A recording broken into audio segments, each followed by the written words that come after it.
So we're using these new levels of control to drive customer experience and change the customer experience. And we're able to start deploying AI into that controlled space to get insight into what customers are experiencing in real time. Now that's a really good kind of immediate AI use case. Now let's look further forwards. And let's cast our minds into where are we going to be going in the next 2, 5, 10 years.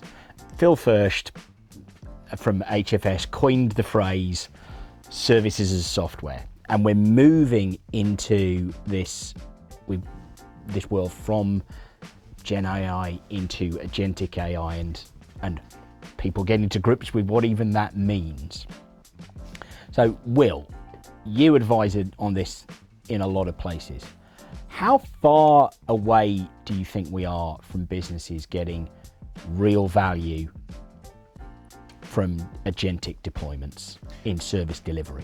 In service delivery, I think there's at least two sides to that coin. I think in regulated industry, we're a little bit further away because of the inherent risk appetite or lack of risk appetite.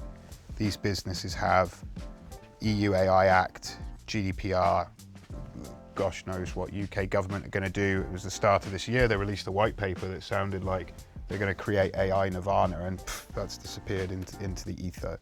So there's a bit there. In less regulated industries, we're already seeing the adoption of agents and a genuine agentic. It's interesting because I'm on the record about 9 months ago saying agentic's a bunch of hullabaloo. Are you really going to have an AI that is self-determining, making its own decisions and then informing you as what it got up to? Absolutely not. Yesterday I downloaded OpenAI Atlas, and right now I've got agentic elements doing stuff for me. So there you go, I'll eat my shoe, or whatever I have to do for saying that won't happen. But as we see it coming into the regulated industry, I think it then gets into guardrails, and that comes back to the control piece. If I can orchestrate the work and therefore the output, but not the activity or the process, I can have more trust in the self-determination of the AI. And this is the bit that used to get my bugbear, calling it agentic, the philosophical element of having agency and self-determinism. Actually, when we put that in a box of saying it has agency within this confine, then suddenly regulated industries can say, interesting, you teach this to be a fund administrator, you teach it to be an accountant, a tax auditor, whatever it may be, and let it run its job.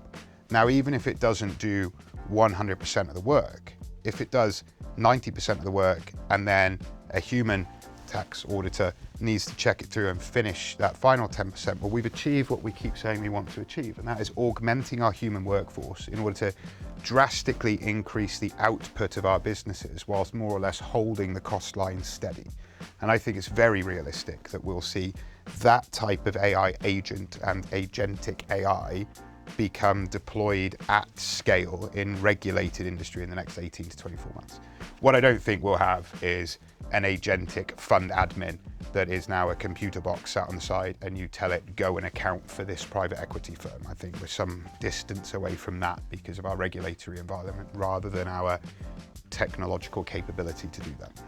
Yeah, I think that role for orchestration in the agentic space of its job is to control the degree of agency. Yeah, it's critical. That I had a breakfast briefing this morning with about 25 GPs about where we're using AI and agentics, and a lot of the conversation was around orchestration. Because people talk about guardrails and they don't really know what they mean. When you talk about guardrails, most people flip to cybersecurity and information security.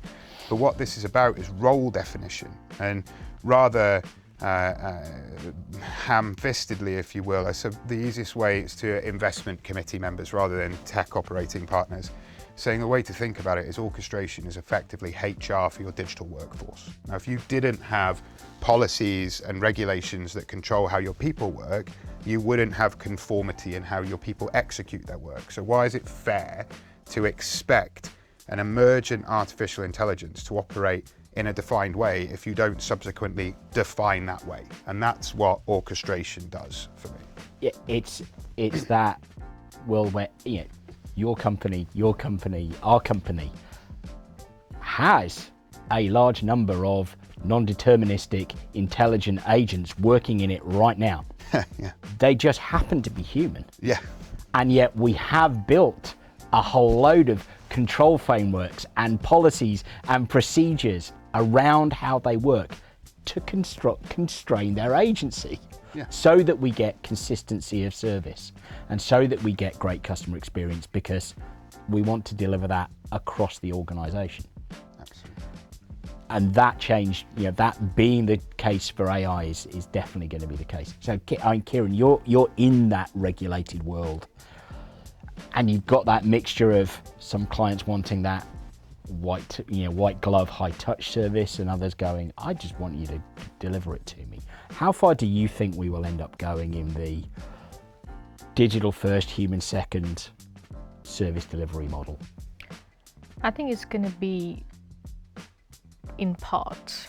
I think some of the work or processes, as we call them, will probably go first.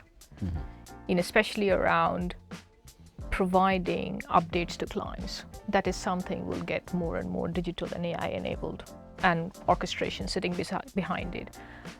I think some of the more complicated stuff where we are, doing capital calls for a fund, those are kind of things has nuance to it and probably is a bit far out. Well, absolutely, in our space, there are either whole processes or parts of a process can definitely have a much more profound and positive impact by the use of AI. But goes back to the point that Will made, I don't think businesses have really figured out the role definition. They want AI to do something. And I think, and we have exactly the same thing, people interpret guardrails as cybersecurity and where does my data go? Which is very fundamentally different when you take an orchestration lens to it. So I think, it's probably next 12 to 18 months as we go through the journey, some of us will shape it and then it will scale, and we would have to, see how it goes along the way.